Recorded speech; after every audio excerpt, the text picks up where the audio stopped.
palanggeng, maayong adlaw ninyong tanan. For today's video, maghimo ko og 20 facts about me. So makita ninyo da sa title. So if you wanna know what are those facts about me, then just keep on watching. One fact about me, what is your name?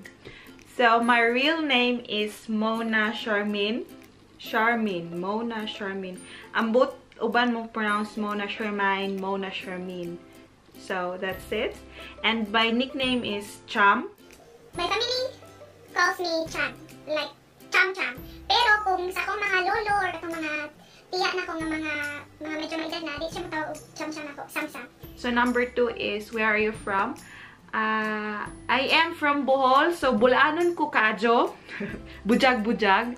So Bulanon is may tawag sa mga tao nga naa sa Bohol. I was born and raised in the Philippines in Panggangan Island. So taga Panggangan ko. Number 3, how old are you? So I am 30 years old, turning 31 this year. So mga natiguang na ko. Number 4, I have one sibling, babae siya. She's in the Philippines right now. And duha ra may manag-igsuon.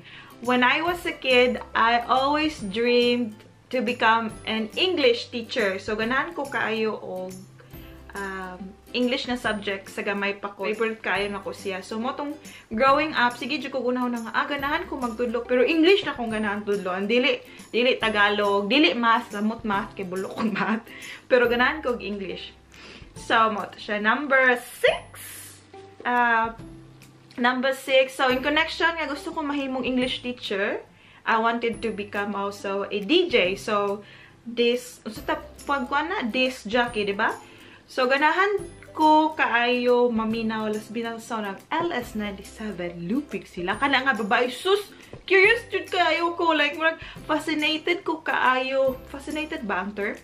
Exact term nga pag-describe. So fascinated ko kaayo kung kinsa na siya behind that voice ba. So giunsa nila pag-work ana nga ang ilang tingog murag basta nindot kay paminawon. So mana. Number 7. Number 7 is I am a fan of any vanilla scent. So sa inyo una-una siguro ganan siya tamis nga mga pagpud. Di super tamis nga to the point nga maglabad inyong ulo. So ganan ako og tamis siya pero specifically vanilla. Pero di ko ganahag laing tamis. So for example, kana sa Victoria's Secret bitaw nga love spell, di ba tamis mo na siya ba? No, di ko ganana kay after 20 minutes siguro nako kapusit-pusit, wala na nalabad ako ulo, na ko ganahan ra. Di ko kayo ganano mag-perfume the whole day, like ganahan ko cologne ko mag-perfume lang occasionally ra pod. So ba na siya. Number 8. So number 8 is I love chocolate. Number 9 is I am a makeup fan. My first love for makeup is lipstick. So sa una, sa bata pa ko, katong mapagsugon akong trabaho, ginapag-ipunan dyan na ako nga makapalit ko og bag-o nga lipstick. Muna akong first love sa makeup. So I hoard for lipstick kinaunahan. And then later on, sa medyo nakaluag-luag na, nag-hoard na po ko og foundation. So diri ra ko kaayo nag-explore more sa makeup kay diri mas dali mo palit tungod kay 1+1 siya. Pinasti ko kayo nakapalit og makeup kay para ako sa una di ko ka-afford and lisod. Para ako lisod na pangitaon na 150 for foundation sa una ever bilan naman akong gamit na foundation. Utangon na dito 1 month to pay. Kuha man ka. Experience mo na 1 month to pay nga na man sa inyong shop nga magpautang unya. Inipisil do man na utang na pud so inyo. So number 10 is I don't eat beef, but I eat beef loaf and corned beef. Di ka mukhaon og karne nga baka. I love seafood. Anything seafood, bisag unsa wa ko'y allergy, buyag-buyag lang mutok-tok ko kasi bako ma-allergy ko. Ganahan ko bisan unsa nga seafood kay kung asa ko nagdako sa Bohol, isla amo sa Panggangan Island. So dili ko ignorante og seafood. Kay sa amo nagdako ko nga kung kinahanglan nga makasud-an, manginhas me. And at the same time, mao na namo ang part sa mo ang daily living nga kinalan manginhas para makasud-an. So, number 12 is murag masad ko makunahuna about ani nga fact ba. Namugna akong kamot. So when I was 13 years old, I almost died because of broken pneumonia and typhoid fever. So, a little story. Years old na ko. Sakiton ko mga pagkabata ba, dali ko ubhon, kung mahago ko, like, dili ko kaayo into, like, magdagandagan duwa-duwa ka, like, ubhon ko, or hilantan ko. So, nagtuomi nga, giubura ko, so, gipahilot ra ko.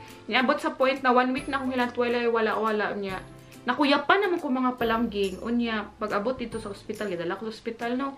Pag-abot dito, wala pa jud ko dawata sa, kanabitang muraog, district nga hospital. Gusto nila nga i-forward ko sa provincial kay dili niya kaya i-cater ang ako ang nahimong sakit kay na bronchopneumonia ko kay hubakon lagi ko plus typhoid fever ko niya nakita nila dito nga nice kagaw nga nikot-kot na jud kuno siya sa ko ang system ba nga mao'y nakaingon nga typhoid fever ko niya. If wala ko nadali mahimo siyang lupus. I don't know kung kay ba man na kay nga giingon sa doktor nga kung wala pa ko gidala patay ko that day nga nahitabo na siya kay 1 week man to yes after ana pagkauma pa ko gida sa ospital so kung wa pa ko gidagan patay na daw ko sabi ng doktor. So namugnaw ko kay you know kung may numduman ako to siya tanan nga wala pa jud mi wa mi kwarta and all marag masakitan ko. Ay nako. So 19 growing up during high school, I never owned any gadget, any cell phone, wala ko. Life was so simple back then, happy, contented, and wala kay laing ginahuna sa imong focus nimo sa imong kinabuhi lang is, you know, goal nimo makahuman to high school and that's it. And kung naay chance nga makaskwela college, I would be really happy. Ako ang case is, I was just happy back then nga wala ng cellphone, wala lang text and whatnot. So, wala number 13. I've never been into a train ride. So, pa ko lang ka biyahe og ako lang usa sa train. Wala pa jud. Mag 4 years na ko dire, never. And I never travel alone. So, kung mag-travel me, like, dependent kay ko sa kuang uyab nga. May mutudlo asa ni padulong, ani ba ni siya. So, magkuan ra ko unsay tawag na sunod-sunod ra ko sa kung uyab, kuyog baboy ra ko. So, magud ko, even before na ako sa Cebu, hindi ko man to ng metro kolon na ako ray sana, di ko kuyog, like, di na ko kaya nga ako ray sa kay, feeling na ko kung mawala na ko, maratol ko ba, so manang, wala, perfect na ko nga, di ang dugong lang ko, kanalog lagi ko, ako ray sa kung mawala ko. Number 15 is I've worked before in a customer service desk in Bohol. So, mall siya sa Bohol. So, kanabitang mo ay mag-page kung tayo na mawala, na ipa-page, or kanabitang opening o closing sa mall, diba? Number 16 is I love babies! So, ganan ko ang mga bata nga mga chorizo. So, dinhi last bin na diri sa Netherlands, kailan mga bata diri ka na mga chunky bitaw kayo. Kung makakita ako, mura dyan ko, pwede ko lamon. Nagigil ako na hunahuna, kaya nagigil ko na hunahuna sa akong niece, o kaning niece, akong uyab, nagigil ko ka mga chorizo sila. Number 17 is, ganahan ko kaayo og mga aslom nga mga pagkaon. So, mangga, santol, pinya, unsa pa ba ng aslom nga, kinaslom, na, di ko naglaway ko na hunahuna. So, ganahan ko mukaon, kailan mo ukban? Wala siya variety sa orange, pero di na mo orange. Variety sa orange, pwede mo orange. Pero ukban ba, wala siya green na na siya. Nalamihan ko na itunlog sa sin. Pero wala na siya dito. So, wala ako ang kung mag-crave ko ukban, akong ginataw ka na mandarin, kana oranges, kaya nagmay subo ko kasi, lami kayo. Number 18. So, what is your go-to makeup? Para na ako, my go-to makeup is kilay.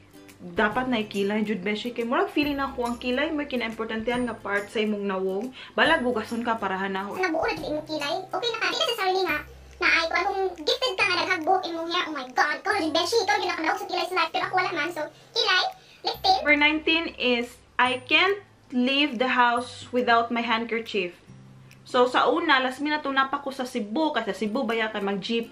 Abog, baho, nga na. So, murag feeling na ko, kung naipanyo, safe ako ang feeling ba. Pero, kung makalimtanan ako, I feel so, murag para nang kung wala kay relo, feeling ni mo naked imuhang family. Now? Naked imo feeling. Number 20 is,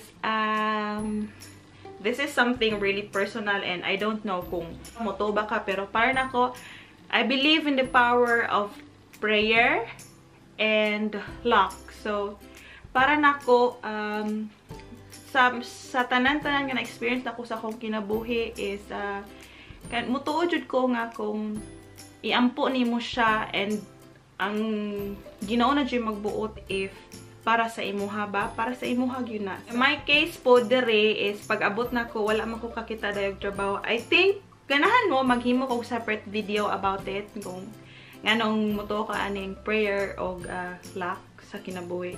So kung ganahan mo, please comment down below.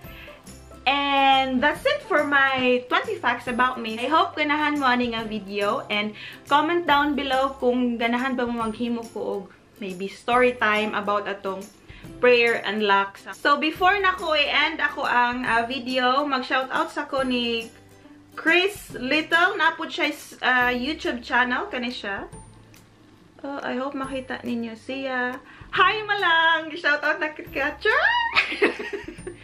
So, that's it for my video, guys. I hope ganahan mo ani nga video. I hope mo like sad mo. And if naamoy mga video recommendation or ganahan ba mo mag Q&A ta, please comment down below kay para maybe some of this day film na ko, diba? So, mauna to atong video, guys. Daghang kayo salamat sa pagtan-aw, and I hope to see you in my next one. Bye!